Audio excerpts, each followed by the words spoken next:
Xəyal kimi gəlir gözümə şirin söhbətləri, sözü atamın. Vallah deyinirəm özüm özümə, çox vaxtsız köç etdi yazı atamın.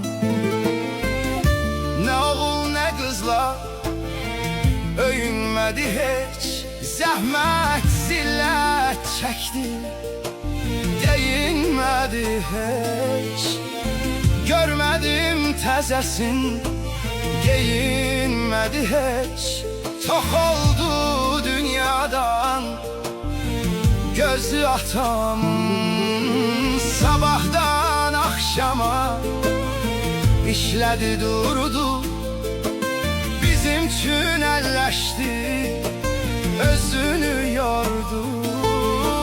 Daş üstə daş qoydu, bir koma qurdu, heç vaxt çəkilmədi nazı atamın.